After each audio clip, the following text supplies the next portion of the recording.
Ele começou a ser usado em psiquiatria. E em psiquiatria não tem tanta informação quanto tem em câncer. Tá. Só que ele foi aprendendo padrões e chegou a um ponto que nesse hospital ele tem melhor prognóstico, ele consegue diagnosticar melhor na realidade do que os médicos. E ninguém sabe por quê, ou seja, como ele aprendeu. E esse texto que ele gera, na verdade, essa maneira que ele tem de aprender consigo mesmo e tal, isso tá limitado ao que a gente permite com que ele aprenda, não é? Como assim? Não tem risco dele aprender demais e Me explica o que você quer dizer com virar aprender Skynet e matar todo mundo. É tipo, aprender o que você não orientou ele para aprender, certo? É isso que você está perguntando. Você está dizendo em termos de modalidade? Em que sentido? Eu tô dizendo assim, vamos lá. Eu tô te provocando porque assim, olha só, vamos lá. O chat GPT consegue gerar imagem? Não. Não. Ele consegue gerar Mas ele poderia gerar imagem? Ele só não gera imagem por causa da interface? É por quê? Não é por causa da interface. É o seguinte, o output dele é um output textual, entendeu? Então esse é o problema, tá? Então ele não é multimodal. Tá tão surgindo agora, dizem que o GPT-4, que é a próxima versão, vai ser multimodal. Eu acho que ela vai ser, no máximo, parcialmente multimodal, porque tem diferenças muito grandes na construção de imagem, texto e, sobretudo, assim, a coisa mais desejada hoje em dia não é nem imagem nem texto, é vídeo. Tá? É poder escrever um prompt e falar, faça um vídeo assim, assim, assim. Essa para mim vai ser a grande... Mas, enfim, que é audiovisual, portanto, é a imagem com o texto. Mas, de qualquer maneira, a ideia dele trazer uma coisa ou outra está determinada por essa interface, não é bem interface, mas é o formato de conversão dele. Ele converte tudo em tokens que são palavras, ou seja, a abstração numérica que está ali dentro é uma abstração que vai ser convertida nas palavras que estão existentes na internet. É isso, entendeu? Então, portanto, ele não é capaz de fazer algo multimodal. Outra coisa é o seguinte, o aprendizado dele, existe alguma coisa nas funções matemáticas do aprendizado que limitam, que dão um teto para o aprendizado? Não é. Agora, isso significa então que ele tem uma capacidade indefinida de aprender? Também não. Por quê?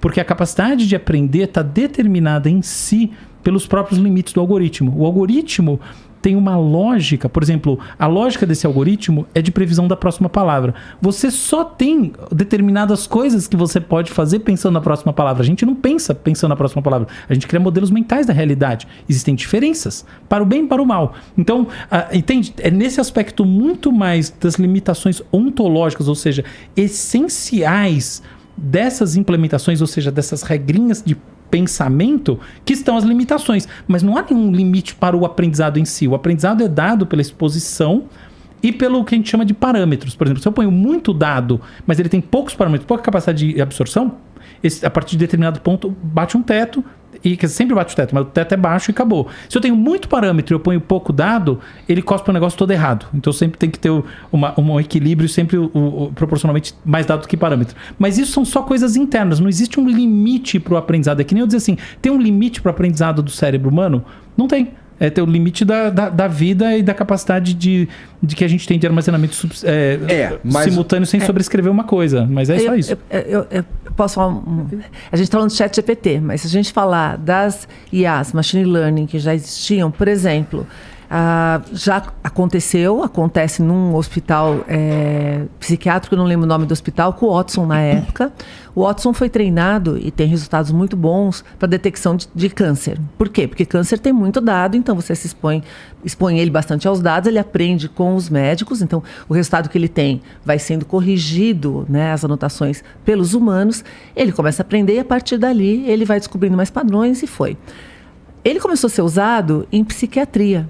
E em psiquiatria não tem tanta informação quanto tem em câncer. Tá. Só que ele foi aprendendo padrões e chegou a um ponto que nesse hospital ele tem melhor prognóstico, ele consegue diagnosticar melhor na realidade do que os médicos. E ninguém sabe por quê, ou seja, como ele aprendeu. Então, o que o Álvaro está dizendo e que a gente está dizendo aqui é, você tem uma base inicial que é como ele nasce. E eu brinco, né, eu sempre dou esse exemplo que, imagina que você tem um filho, né? Ele vem já com uma capacidade de aprender com o DNA seu e da sua esposa. E aí você ensina um monte de coisa para ele. A gente vai ensinando de acordo com a cultura familiar. Mas, quando ele vai para o mundo, ele é exposto a várias outras fontes de conhecimento. E ele começa a aprender e criar algo que você não programou para que ele fizesse aquilo.